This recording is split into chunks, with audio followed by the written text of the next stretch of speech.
ਵਾਹਿਗੁਰੂ ਜੀ ਕੀ ਫਤਿਹ। ਜੁਗੋ ਜੁਗ ਅਟਲ ਸ਼ਬਦ ਬ੍ਰਹਮ ਸਤਿਗੁਰੂ ਧੰਨ ਗੁਰੂ ਗ੍ਰੰਥ ਸਾਹਿਬ ਸੱਚੇ ਪਾਤਸ਼ਾਹ ਜੀ ਦੀ ਪਾਵਨ ਪਵਿੱਤਰ ਹਜ਼ੂਰੀ ਅੰਦਰ ਜੁੜ ਬੈਠੀ ਸਾਧ ਸੰਗਤ, ਚੱਲ ਰਹੀ ਧੰਨ ਸ਼੍ਰੀ ਗੁਰੂ ਗ੍ਰੰਥ ਸਾਹਿਬ ਜੀ ਦੀ ਅੰਮ੍ਰਿਤ ਬਾਣੀ ਦੀ ਲੜੀਵਾਰ ਵਿਚਾਰ ਦੇ ਅੰਦਰ ਅੱਜ ਜੋ ਸ਼ਲੋਕ ਤੇ ਪੌੜੀ ਦਾ ਪਾਠ ਆਪ ਜੀ ਨੇ ਸਰਵਣ ਕੀਤਾ ਹੈ, ਸ਼ਹੀਦਾਂ ਦੇ ਸਰਤਾਜ ਮਾਨਵਤਾ ਦੇ ਰਹਿਬਰ ਧੰਨ ਗੁਰੂ ਅਰਜਨ ਸਾਹਿਬ ਸੱਚੇ ਪਾਤਸ਼ਾਹ ਜੀ ਦੇ ਪਾਵਨ ਅੰਮ੍ਰਿਤ ਮੁਖਾਰਬਿੰਦ ਤੋਂ ਉਚਾਰਨ ਕੀਤੀ ਹੋਈ 52 ਅੱਖਰੀ ਦੇ ਸਿਰਲੇਖ ਹੇਠਾਂ ਧੰਨ ਗੁਰੂ ਗ੍ਰੰਥ ਸਾਹਿਬ ਜੀ ਦੇ ਪਾਵਨ ਅੰਗ 256 ਉੱਤੇ ਸੁਭਾਏਮਾਨ ਹੈ। ਜਿਵੇਂ ਕਿ ਕੱਲ ਆਪ ਜੀ ਨੇ ਸ਼ਲੋਕ ਦੇ ਅੰਦਰ ਇੱਕ ਸਰਵਣ ਕੀਤਾ ਹੈ ਕਿ ਗੁਰੂ ਨਾਨਕ ਸਾਹਿਬ ਜੀ ਸਾਨੂੰ ਉਸ ਅਕਾਲ ਪੁਰਖ ਵਾਹਿਗੁਰੂ ਜੀ ਦੀ ਭਗਤੀ ਦੇ ਰੰਗ ਦੇ ਵਿੱਚ ਰੰਗ ਕੇ, ਉਸ ਅਕਾਲ ਪੁਰਖ ਵਾਹਿਗੁਰੂ ਜੀ ਦੀ ਕੀਰਤੀ ਦੀ ਦਾਤ ਦੇ ਕੇ ਗੁਣਾਂ ਦੇ ਵਿੱਚ ਜੀਣਾ ਇੰਨਾ ਸਿਖਾ ਦਿੰਦੇ ਨੇ ਕਿ ਆਤਮਾ ਇੰਨੀ ਪਿਓਰ ਹੋ ਜਾਏ, ਬੰਦਾ ਇੰਨਾ ਪਿਓਰ ਹੋ ਜਾਏ ਵੀ ਧਰਮ ਰਾਜ ਵੀ ਉਹਨੂੰ ਹੱਥ ਪਾਉਣ ਲੱਗਿਆਂ ਕਈ ਵਾਰੀ ਸੋਚੇ। ਗੁਰੂ ਸਾਹਿਬ ਜੀ ਨੇ ਬਾਣੀ ਦੇ ਅੰਦਰ ਇਹੀ ਜ਼ਿਕਰ ਕੀਤਾ ਹੈ। ਪਿਛਲਾ ਜੇ ਸ਼ਲੋਕ ਪੜ੍ਹੀਏ ਤੇ ਹਜ਼ੂਰ ਕਹਿੰਦੇ ਨੇ, ਜਹ ਸਾਧੂ ਗੋਬਿੰਦ ਭਜਨ ਕੀਰਤਨ ਨਾਨਕ ਨੀਤ, ਨਾ ਹਉ ਨਾ ਤੂੰ ਨਹਿ ਛੁਟੈ, ਨਿਕਟ ਨਾ ਜਾਈਓ ਦੂਤ। ਆਪਣੇ ਦੂਤਾਂ ਨੂੰ ਵੀ ਧਰਮਰਾਜ ਖਬਰਦਾਰ ਕਰਦਾ ਵੀ ਇਸ ਬੰਦਗੀ ਵਾਲੇ ਦੇ ਜੋ ਇੰਨਾ ਪਿਓਰਨੈਸ ਨੂੰ ਪ੍ਰਾਪਤ ਕਰ ਚੁੱਕਾ ਹੈ, ਕਲਮੀਨੇਸ਼ਨ ਸ਼ਿਖਰ ਤੇ ਰੱਬ ਦਾ ਰੂਪ ਹੀ ਬਣ ਚੁੱਕਾ ਹੈ, ਉਹਦੇ ਨੇੜੇ ਨਾ ਜਾਇਓ, ਕਿਉਂਕਿ ਜੇ ਤੁਸੀਂ ਚਲੇ ਗਏ ਤੇ ਨਾ ਤੁਹਾਡੀ ਖੈਰ ਹੈ ਨਾ ਮੇਰੀ ਹੈ, ਤੁਸੀਂ ਆਪ ਤੇ ਫਸਣਾ ਹੀ ਫਸਣਾ, ਅਸਲ ਦੇ ਵਿੱਚ ਮੈਨੂੰ ਵੀ ਫਸਾਓਗੇ। ਇਹ ਧਰਮਰਾਜ ਆ, ਇਹ ਗੱਲ ਕਹਿੰਦਾ। ਧੰਨ ਗੁਰੂ ਅਰਜਨ ਸਾਹਿਬ ਜੀ ਨੇ ਸਾਨੂੰ ਬਾਣੀ ਦੇ ਰਾਹੀਂ ਇਹ ਸਮਝਾਇਆ ਹੈ। ਜਿਸ ਵੈਸਟਰਨ ਵਰਲਡ ਦੇ ਵਿੱਚ ਅਸੀਂ ਰਹਿ ਰਹੇ ਹਾਂ ਨਾ, ਇਹਦੇ ਵਿੱਚ ਅਸਲ ਦੇ ਵਿੱਚ ਅੱਜ ਬੰਦੇ ਕੋਲ ਬੜੀ ਫਰੀਡਮ ਹੈ ਤੇ ਇਹ ਫਰੀਡਮ ਜਿਵੇਂ ਦੀ ਅੱਜ ਇਹ ਵੈਸਟਰਨ ਵਰਲਡ ਇੰਜੋਏ ਕਰਦਾ, ਪਹਿਲਾਂ ਨਹੀਂ ਸੀ। ਪਹਿਲਾਂ ਆ 14ਵੀਂ 15ਵੀਂ ਸਦੀ ਤੱਕ, ਗੁਰੂ ਨਾਨਕ ਸਾਹਿਬ ਜੀ ਦੇ ਆਉਣ ਤੱਕ ਇਹ ਟੋਟਲੀ ਪੋਪ ਦੇ ਅਧੀਨ ਸੀ ਸਾਰਾ ਵੈਸਟਰਨ ਵਰਲਡ। ਉੱਥੇ ਇੱਕ ਇਨਲਾਈਟਨਮੈਂਟ ਲਹਿਰ ਆਈ ਸੀ, ਵੇਵ ਜਿਹਨੂੰ ਕਹਿੰਦੇ ਨੇ, ਤੇ ਮਾਰਟਨ ਲੂਥਰ ਤੇ ਜੋਹਨ ਲੋਕ ਵਰਗਿਆਂ ਨੇ, ਹੋਰ ਬਹੁਤ ਸਾਰੇ ਸਾਇੰਟਿਸਟ ਫਿਲਾਸਫਰ ਲੋਕਾਂ ਨੇ ਕਿਹਾ ਵੀ ਜ਼ੁਲਮ ਦੀ ਇੰਤਹਾ ਹੋ ਗਈ ਹੈ। ਇਹਨੂੰ ਡਾਰਕ ਰੇਜ਼ ਕਹਿੰਦੇ ਸੀ। ਜਿਵੇਂ ਗੁਰੂ ਸਾਹਿਬ ਜੀ ਨੇ ਬਾਣੀ ਦੇ ਅੰਦਰ ਏਸ਼ੀਅਨ ਖਿੱਤੇ ਦੇ ਵਿੱਚ ਗੱਲ ਕਰਨੀ ਸ਼ੁਰੂ ਕੀਤੀ ਤੇ ਗੁਰੂ ਸਾਹਿਬ ਜੀ ਨੇ ਉਹਨੂੰ ਕਲਯੁਗ ਕਿਹਾ ਸੀ। ਕੱਲ ਆਈ ਕੁੱਤੇ ਮੂੰਹੀ ਖਾਜ ਹੋਆ ਖੁਰਦਾ ਮੁਰਦਾਰ ਗੁਸਾਈ। ਸੇਮ ਇਸੇ ਤਰ੍ਹਾਂ ਵਾਪਰ ਰਿਹਾ ਸੀ ਉੱਥੇ। ਉਸ ਸਮੇਂ ਟੋਟਲੀ ਜਿਹੜੀ ਪੋਪ ਕੋਲੋਂ ਪਾਵਰ ਖੋਈ ਗਈ ਤੇ ਉਦੋਂ ਮੰਨਿਆ ਜਾਂਦਾ ਵੀ ਹਿਊਮੈਨਿਟੀ ਨੂੰ ਨਵਾਂ ਗਿਆਨ ਹੋ ਗਿਆ ਸੀ, ਜਿਹਨੂੰ ਇਨਲਾਈਟਨਮੈਂਟ ਵਾਰ ਵੀ ਕਹਿੰਦੇ ਨੇ। ਤਕਰੀਬਨ 8 ਮਿਲੀਅਨ ਦੇ ਕਰੀਬ ਲੋਕ ਕਹਿੰਦੇ ਨੇ ਇੰਨੀ ਡੈਥ ਹੋਈ ਸੀ, ਕਿਉਂਕਿ ਜਿਹੜੇ ਪੋਪ ਕੋਲ ਜ਼ਿਆਦਾ ਤਾਕਤ ਹੋਣ ਕਰਕੇ ਕਈ ਸਾਲ ਇਹ ਵਾਰ ਚੱਲਦੀ ਰਹੀ ਤੇ ਬਹੁਤ ਚੰਗੇ ਚੰਗੇ ਬੰਦਿਆਂ ਨੂੰ ਸੂਲੀਆਂ ਤੇ ਟੰਗ ਦਿੱਤਾ ਗਿਆ, ਬੁਰੀ ਤਰ੍ਹਾਂ ਕੋਹ ਕੇ ਮਾਰਿਆ ਗਿਆ, ਕਿਉਂਕਿ ਅਸਲ ਦੇ ਵਿੱਚ ਬੰਦੇ ਕੋਲ ਫਰੀਡਮ ਨਹੀਂ ਸੀ। ਤੇ ਜੋਹਨ ਲੋਕ ਨੂੰ ਫਾਦਰ ਆਫ ਫਰੀਡਮ ਕਿਹਾ ਜਾਂਦਾ ਹੈ। ਉਹਨੇ ਪਹਿਲੀ ਵਾਰੀ ਇਹ ਆਈਡੀਆ ਦਿੱਤਾ। ਮੈਂ ਆ ਸ਼ਬਦ ਦੇ ਨਾਲ ਕਨੈਕਟ ਕਰਕੇ, ਜਦੋਂ ਤੁਸੀਂ ਬੱਚਿਆਂ ਨਾਲ ਗੱਲ ਕਰਨੀ ਨਾ, ਅੱਜ ਦੇ ਬੱਚੇ ਜਿਹੜੇ ਪੜ੍ਹੇ ਨੇ, ਘੱਟੋ ਘੱਟ ਸਾਨੂੰ ਇਸ ਨਜ਼ਰੀਏ ਨਾਲ ਵੀ ਬਾਣੀ ਨੂੰ ਖੋਲ੍ਹਣਾ ਆਉਣਾ ਚਾਹੀਦਾ ਉਹਨੇ ਕਿਹਾ ਵੀ ਅਸਲ ਦੇ ਵਿੱਚ ਜੇ ਕਿਧਰੇ ਚਰਚ ਜਾਂ ਸਟੇਟ ਗਲਤ ਕੰਮ ਕਰਦਾ ਹੈ ਤੇ ਇੰਡੀਵਿਜੂਅਲ ਨੂੰ ਉਹਦੇ ਨਾਲ ਬੰਨ੍ਹ ਕੇ ਨਹੀਂ ਰੱਖਿਆ ਜਾ ਸਕਦਾ, ਉਹਦੇ ਕੋਲ ਲਿਬਰਲਿਜ਼ਮ ਹੋਣਾ ਚਾਹੀਦਾ ਹੈ। ਅਸਲ ਲਿਬਰਲ ਹੋਣਾ ਚਾਹੀਦਾ ਹੈ ਜਿਹੜਾ ਇੰਡੀਵਿਜੂਅਲ, ਉਹ ਇੱਥੋਂ ਤੱਕ ਵੀ ਸਾਰਿਆਂ ਦੇ ਖਿਲਾਫ ਬੋਲ ਸਕੇ ਤੇ ਜੇ ਕਿਧਰੇ ਗੁਸਤਾਖੀ ਹੋ ਰਹੀ ਹੈ, ਸੁਸਾਇਟੀ ਦੇ ਖਿਲਾਫ ਕੰਮ ਹੁੰਦਾ ਹੈ ਨਾ, ਤੇ ਉਹ ਆਵਾਜ਼ ਬੁਲੰਦ ਕਰ ਸਕੇ। ਤੇ ਤੁਸੀਂ ਵੇਖੋਗੇ ਗੁਰੂ ਨਾਨਕ ਸਾਹਿਬ ਨੇ ਕਮਾਲ ਕਰ ਦਿੱਤੀ।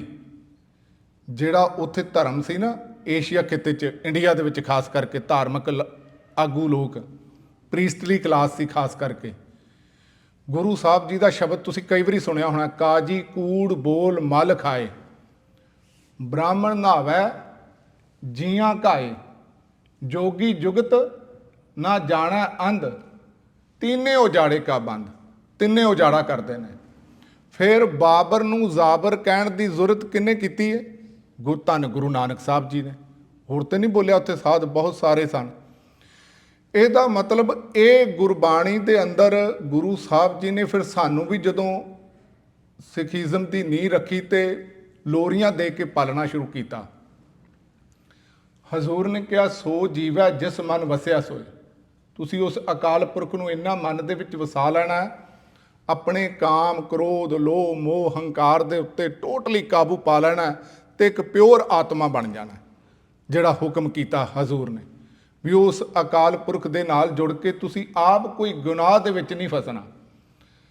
ਤੇ ਨਾਲ ਨਾਲ ਇਹ ਹਜ਼ੂਰ ਨੇ ਜ਼ਿਕਰ ਕੀਤਾ ਸੋ ਜੀਵੈ ਜਿਸ ਮਨ ਵਸਿਆ ਸੋਏ, ਨਾਨਕ ਅਵਰ ਨਾ ਜੀਵੈ ਕੋਏ, ਜੇ ਜੀਵੈ ਪਤ ਲੱਥੀ ਜਾਏ, ਸਭ ਹਰਾਮ ਜੇਤਾ ਕਿਛ ਖਾਏ। ਇਹ ਬਾਣੀ ਦੇ ਵਿੱਚ ਲੋਰੀ ਦਿੱਤੀ ਗਈ।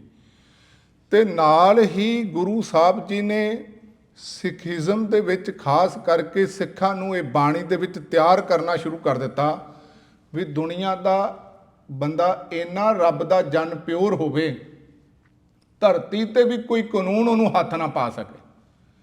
ਇਸ ਕਰਕੇ ਜਿੰਨੇ ਵੀ ਚੰਗੇ ਮਹਾਂਪੁਰਸ਼ ਹੋਏ ਨੇ ਨਾ ਧਰਤੀ ਤੇ, ਕੱਲ ਐਗਜ਼ਾਮਪਲ ਦਿੱਤੀ ਸੀ, ਭਾਵੇਂ ਸੁਕਰਾਤ ਹੋਵੇ, ਜੀਸਸ ਹੋਣ ਜਾਂ ਗੁਰੂ ਅਰਜਨ ਸਾਹਿਬ ਜੀ, ਹਾਲਾਂਕਿ ਗੁਰੂਆਂ ਸਾਹਿਬਾਨ ਦੀ ਤੁਲਨਾ ਤੇ ਕਿਸੇ ਹੋਰ ਨਾਲ ਕੀਤੀ ਨਹੀਂ ਜਾ ਸਕਦੀ, ਪਰ ਆਪਾਂ ਜਨਰਲੀ ਇੱਕ ਐਗਜ਼ਾਮਪਲ ਲੈ ਲੈਂਦੇ ਹਾਂ ਕਿ ਧੰਨ ਗੁਰੂ ਤੇਗ ਬਹਾਦਰ ਸਾਹਿਬ ਜੀ ਦਿੱਲੀ ਦੇ ਚਾਂਦਨੀ ਚੌਂਕ ਦੇ ਵਿੱਚ ਅਸੀਸ ਦਿੰਦੇ ਨੇ।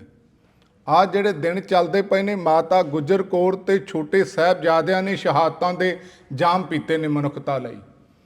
ਅਸਲ ਦੇ ਵਿੱਚ ਉਹਦਾ ਕਾਰਨ ਕੀ ਸੀ? ਉਹਨਾਂ ਨੇ ਜਿਹੜਾ ਸਟੇਟ ਜ਼ੁਲਮ ਕਰ ਰਿਹਾ ਸੀ, ਰਾਜੇ ਸ਼ੀ ਮੁਕੱਦਮ ਕੁੱਤੇ ਜਾਏ ਜਗਾਇਨ ਬੈਠੇ ਸੁੱਤੇ, ਬਾਣੀ ਰਾਹੀਂ ਚੈਲੰਜ ਕੀਤਾ ਉਹਨਾਂ ਨੂੰ, ਇੰਨੀ ਆਜ਼ਾਦੀ।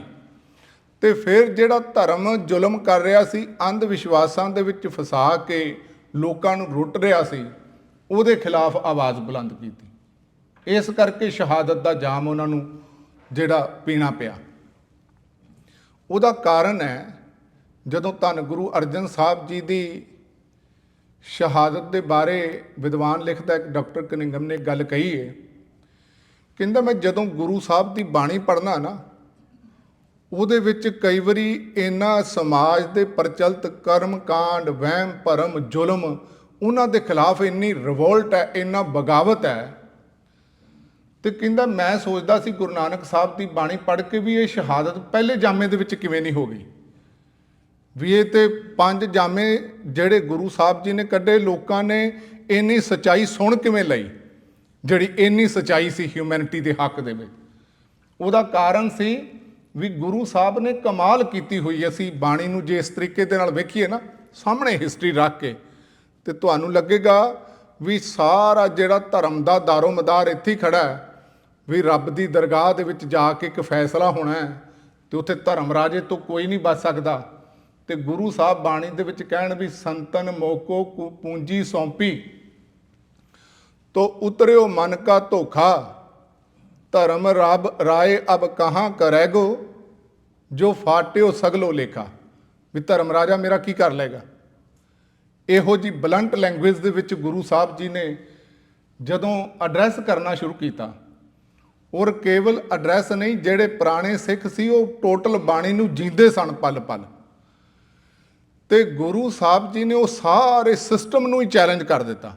ਧੰਨ ਗੁਰੂ ਨਾਨਕ ਸਾਹਿਬ ਜੀ ਨੇ ਬਾਣੀ ਦੇ ਅੰਦਰ ਜ਼ਿਕਰ ਕੀਤਾ ਕਿ ਜਦੋਂ ਬੰਦਾ ਚੜ੍ਹਾਈ ਕਰਦਾ ਉਸ ਤੋਂ ਬਾਅਦ ਇੱਕ ਦੱਜਾਂ ਇੱਕ ਦੱਬੀਆਂ ਇੱਕ ਨਾ ਕੁੱਤੇ ਖਾਹੇ ਇੱਕ ਪਾਣੀ ਵਿੱਚ ਉਸਟੀਆਂ ਇੱਕ ਪੀ ਫਿਰ ਹਸਨ ਪਾਹੀ ਨਾਨਕ ਏਵ ਨਾ ਜਾਪਈ ਕਿੱਥੇ ਜਾਏ ਸਮਾਏ।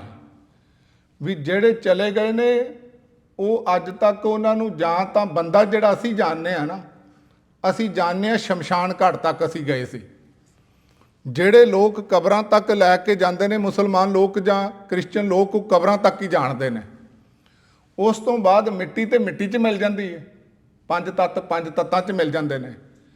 ਤੇ ਜਿਹੜੇ ਚੜ੍ਹਾਈ ਕਰ ਚੁੱਕੇ ਨੇ ਉਹ ਆ ਕੇ ਦੱਸਣ ਜੋਗੇ ਨਹੀਂ ਵੀ ਸਾਨੂੰ ਕੀ ਕੌਣ ਮਿਲਿਆ ਸੀ ਤੇ ਕੌਣ ਨਹੀਂ ਸੀ ਮਿਲਿਆ। ਤੇ ਇਸ ਕਰਕੇ ਗੁਰੂ ਸਾਹਿਬ ਜੀ ਕਹਿੰਦੇ ਨਾਨਕ ਏਵ ਨਾ ਜਾਪਈ, ਇਸ ਤਰ੍ਹਾਂ ਨਹੀਂ ਜਾਣਿਆ ਜਾ ਸਕਦਾ, ਸਾਡੇ ਕੋਲ ਕੋਈ ਢੰਗ ਤਰੀਕਾ ਨਹੀਂ, ਕਿੱਥੇ ਜਾਹੇ ਸਮਾਇਓ, ਕਿੱਥੇ ਚਲੇ ਗਏ ਨੇ। ਇਸ ਕਰਕੇ ਜਿਹੜਾ ਰੱਬ ਦਾ ਨਿਆਂ ਹੈ ਨਾ ਉਹ ਵੀ ਧਰਤੀ ਤੇ ਹੀ ਹੋਣਾ ਚਾਹੀਦਾ। ਇਹ ਗੁਰੂ ਸਾਹਿਬ ਜੀ ਨੇ ਜ਼ਿਕਰ ਕੀਤਾ ਤੇ ਉਹਦੇ ਲਈ ਸੰਗਤ ਨੂੰ ਤਿਆਰ ਕੀਤਾ ਵੀ ਜੇ ਸੱਚਾ ਨਿਆਂ ਕਰੇ ਕਰਤਾਰ ਹੈ ਤੇ ਵਿੱਚ ਸੰਗਤ ਹਰ ਪ੍ਰਭ ਵਸੈ ਜੀਓ, ਤੁਹਾਡੇ ਅੰਦਰ ਹੀ ਰੱਬ ਵਸਦਾ। ਜੇ ਕੋਈ ਕ੍ਰਾਈਮ ਇੱਥੇ ਕਰਦਾ ਹੈ, ਇਸ ਕਰਕੇ ਗੁਰੂ ਸਾਹਿਬ ਜੀ ਰੱਬ ਦਾ ਜਿਹੜਾ ਕਿੰਗਡਮ ਆਫ ਗਾਡ ਹੈ ਨਾ ਉਹ ਧਰਤੀ ਤੇ ਲਿਆਉਣਾ ਚਾਹੁੰਦੇ ਨੇ ਸੰਗਤ ਦੇ ਸਾਹਮਣੇ, ਕਿ ਅਸਲ ਦੇ ਵਿੱਚ ਇੱਥੇ ਧਰਤੀ ਤੇ ਬੰਦੇ ਦੇ ਨਾਲ ਜਸਟਿਸ ਹੋਵੇ। ਖੈਰ ਦੂਸਰੇ ਸ਼ਬਦ ਦੇ ਵਿੱਚ ਜਿੱਥੇ ਇੰਨੀ ਪਿਓਰਤਾ ਦੇ ਵਿੱਚ ਅਸੀਂ ਪਹੁੰਚਣਾ ਹੈ, ਜੇ ਪਿਓਰਨੈਸ ਨੂੰ ਹਾਸਲ ਕਰਨਾ ਹੈ, ਅਚੀਵ ਕਰਨਾ ਹੈ, ਤੇ ਅੱਜ ਸ਼ਬਦ ਦੇ ਵਿੱਚ ਹਜ਼ੂਰ ਕਹਿ ਰਹੇ ਨੇ ਤਨ ਮਨ ਧਨ ਅਰਪਉ ਤਿਸੈ ਪ੍ਰਭੂ ਮਿਲਾਵੈ ਮੋਹਿ। ਜਿਹੜਾ ਸ਼ਖਸ, ਜਿਹੜੀ ਮਹਾਨ ਸ਼ਖਸੀਅਤ ਮੈਨੂੰ ਉਸ ਅਕਾਲ ਪੁਰਖ ਵਾਹਿਗੁਰੂ ਜੀ ਦੇ ਨਾਲ ਮਿਲਾ ਦੇ, ਉਹਨੂੰ ਮੈਂ ਆਪਣਾ ਤਨ ਅਰਪਣ ਕਰ ਦਿਆਂਗਾ ਸਦਾ ਲਈ, ਉਹਨੂੰ ਮੈਂ ਆਪਣਾ ਮਨ ਵੀ ਅਰਪਣ ਕਰ ਦਿਆਂਗਾ ਸਦਾ ਲਈ। ਉਹਦੇ ਲਈ ਜਿੰਨੀ ਮੇਰੀ ਪੂੰਜੀ ਹੈ, ਧਨ ਹੈ ਮੇਰੇ ਕੋਲ, ਉਸ ਮਹਾਂਪੁਰਸ਼ ਦੀ ਸੇਵਾ ਦੇ ਵਿੱਚ ਮੇਰੇ ਵੱਲੋਂ ਹਾਜ਼ਰ ਹੋਵੇਗਾ 24 ਘੰਟੇ। ਗੁਰੂ ਸਾਹਿਬ ਜੀ ਨੇ ਬਾਣੀ ਦੇ ਅੰਦਰ ਅੱਜ ਦਾ ਹੁਕਮਨਾਮਾ ਵੀ ਹਜ਼ੂਰ ਨੇ ਕੱਲ ਦਾ ਬਚਨ ਕੀਤਾ ਸੀ, ਤੈਂ ਸਾਹਿਬ ਕੀ ਬਾਤ ਜੇ ਆਖੈ ਕਹੋ ਨਾਨਕ ਕਿਆ ਦੀਜੈ ਸੀਸ ਬੜੇ ਕਰ ਬੈਸਣ ਦੀਜੈ ਬਿਨ ਸਿਰ ਸੇਵ ਕਰੀਜੈ। ਵੀ ਜਿਹੜਾ ਜੀਵਨ ਨੂੰ ਇੰਨਾ ਉੱਚਾ ਚੁੱਕ ਦੇਣਾ ਚਾਹੁੰਦਾ ਮਹਾਂਪੁਰਸ਼, ਉਹ ਹੈ ਗੁਰੂ, ਜਿਹਦੇ ਬਾਰੇ ਗੁਰੂ ਸਾਹਿਬ ਜੀ ਨੇ ਬਾਣੀ ਦੇ ਵਿੱਚ ਕਈ ਵਾਰੀ ਅਰਦਾਸਾਂ ਕੀਤੀਆਂ ਨੇ। ਕੋਈ ਜਨ ਹਰ ਸਿਉ ਦੇਵੈ ਜੋਰ ਚਰਨ ਗਹੋਂ ਬਕੋਂ ਸ਼ੁਭ ਰਸਨਾ ਦੀਜੈ ਪ੍ਰਾਨ ਅਕੋਰ।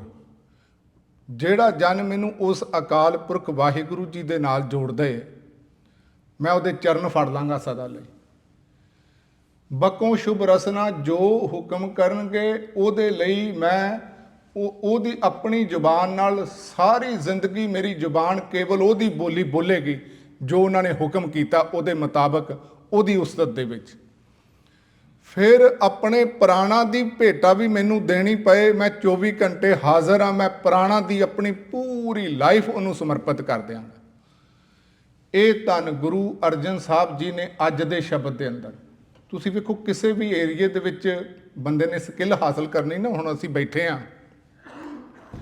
ਅਸੀਂ ਗੁਰੂ ਸਾਹਿਬ ਜੀ ਨੂੰ ਜੇ ਕਿਧਰੇ ਬਾਣੀ ਨੂੰ ਆਪਣੇ ਜੀਵਨ ਦੇ ਵਿੱਚ ਅਪਣਾਉਣਾ, ਸਾਨੂੰ ਪਹਿਲੀ ਗੱਲ ਤਨ ਅਰਪਣ ਕਰਨਾ ਪਏਗਾ।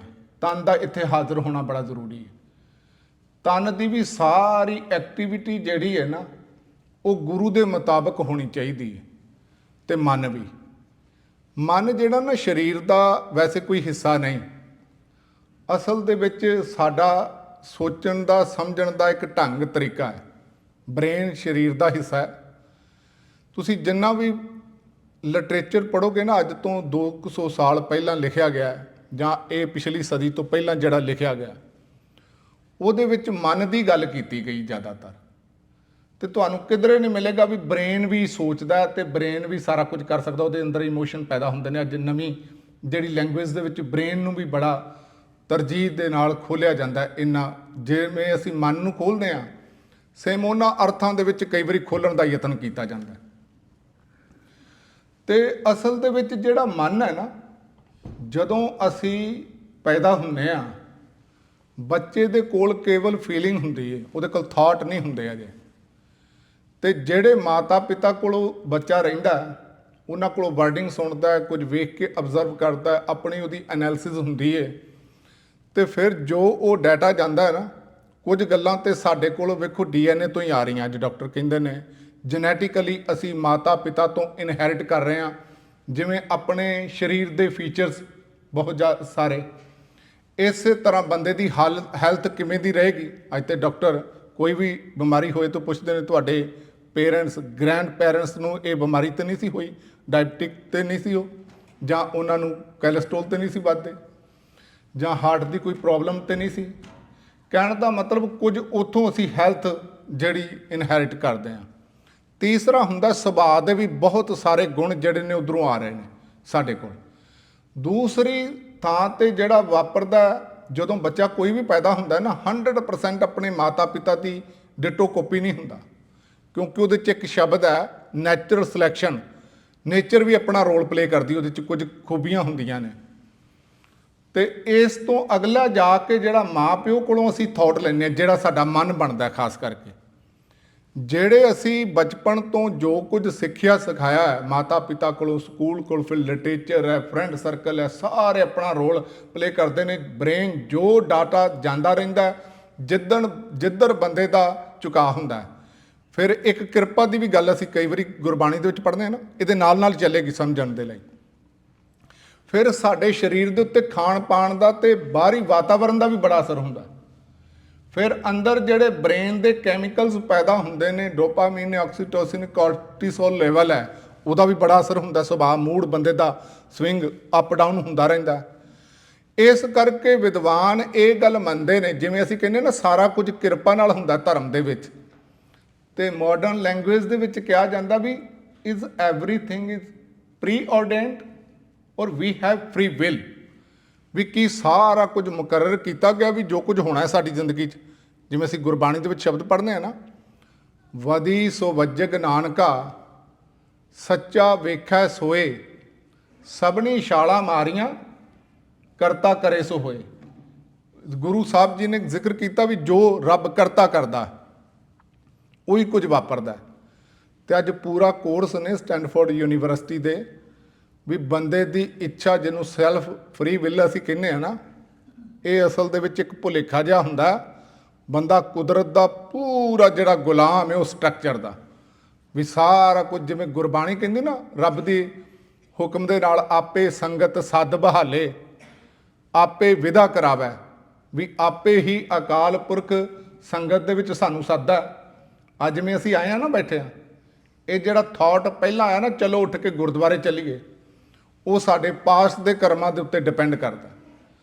ਤੇ ਅਸਲ ਦੇ ਵਿੱਚ ਉਹ ਸਾਰਾ ਸਰਕਮਸਟੈਂਸਿਸ ਬਣਿਆ ਹੋਇਆ। ਇੱਥੇ ਵੀ ਬਹਿ ਕੇ ਸੁਣਨ ਦੇ ਵਿੱਚ ਵੀ ਉਹਦਾ ਹੀ ਦਿਨ ਲੱਗੇਗਾ, ਜਿਹੜਾ ਅਸਲ ਦੇ ਵਿੱਚ, ਕਿਉਂਕਿ ਉਹਦੇ ਵਾਸਤੇ ਵੀ ਬੜੀ ਵੱਡੀ ਇੱਕ ਘਾਲਣਾ ਪ੍ਰੋਸੈਸ ਦੇ ਵਿੱਚੋਂ ਬੰਦਾ ਗੁਜ਼ਰਿਆ ਹੋਇਆ। ਤੇ ਉਸ ਤਰ੍ਹਾਂ ਦੀ ਆਈਡੀਓਲੋਜੀ ਸੁਣਨਾ ਚਾਹੁੰਦਾ, ਵੱਖਰੇ ਵਿਚਾਰਧਾਰਾ ਕਈ ਵਾਰੀ ਨਹੀਂ ਸੁਣਨਾ ਚਾਹੁੰਦਾ।